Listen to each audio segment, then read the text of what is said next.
Hello, it's Dr. Allison, and I'm pumped to be here today sharing a video that is perfect for my worriers, my readers that are often anxious, or if you are someone who finds yourself kind of predicting how things are going to go wrong before they've even gone. So if that's you, stay tuned. You won't want to miss this.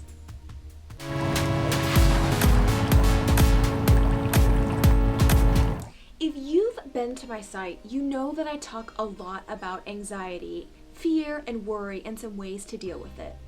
And one of the things that I talk about is really doing your best to bring in and to call up your rational, logical thinking.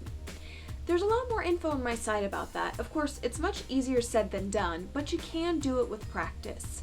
But today I want to talk about a specific way to do that, to bring in rational, logical thought when your anxiety is off the charts, when you find yourself predicting how things are going to go poorly before they've even gone at all.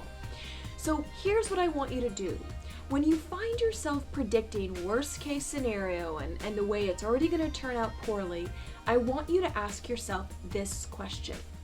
What are all the other possible explanations or outcomes or ways this could go? What are all the other potential ways this could go? And let me give you an example. Those of you who know me personally know that being a big sister is one of my favorite things. I have a younger brother in his mid-20s. We're pretty far apart in age, which means he sort of had two moms growing up. Our mom and, well, me. And when it comes to him, I'm kind of a chronic worrier. So if I know that he's going to be traveling, let's say, on a road trip or to go see friends or something for the weekend, I often tell him, text me when you get there, let me know you're safe, because, he's mid-20s and, he can't handle himself. He would be fine, but I worry, so I want him to let me know. So if I know he should have been there by 9 o'clock and it's 10 o'clock and I haven't gotten a text, I start to get worried. And I'll text him, did you make it there okay? 5 minutes later, no response, and I'm convinced he's dead on the side of the road. I'm convinced. That's for sure what happened.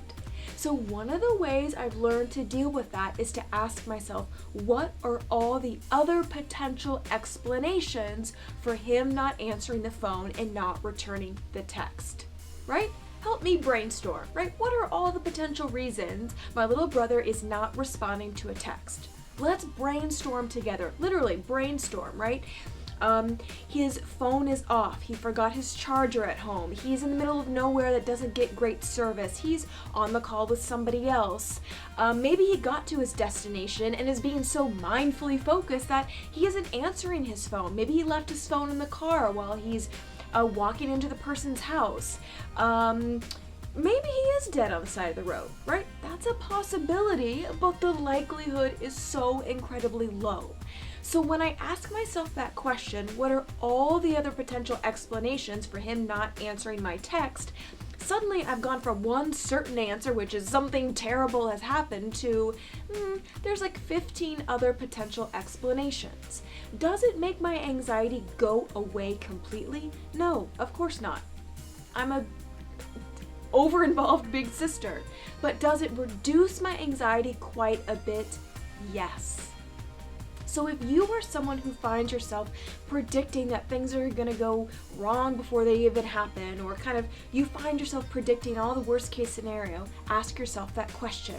An example would be, let's say you get an email from your boss and it says they want to talk, right? And your brain thinks, I did something wrong, I'm getting fired, I'm in trouble, right?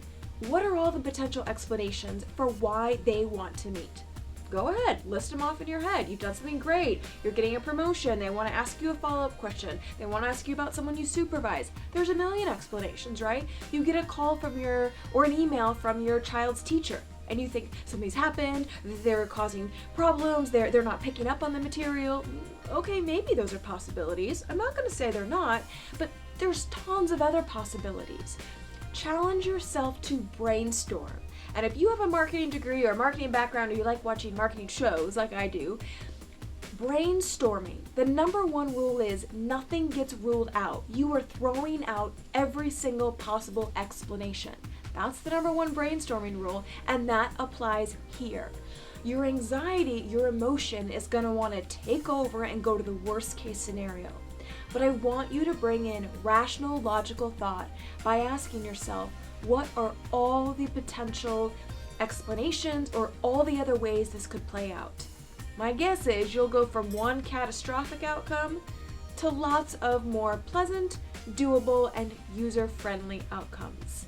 Give it a try and let me know what is the thing you chronically worry about and how can you use this strategy. Try it. I'm telling you, it works. Thanks so much for watching, and I hope you will come back for my next video. Bye! Is that weird?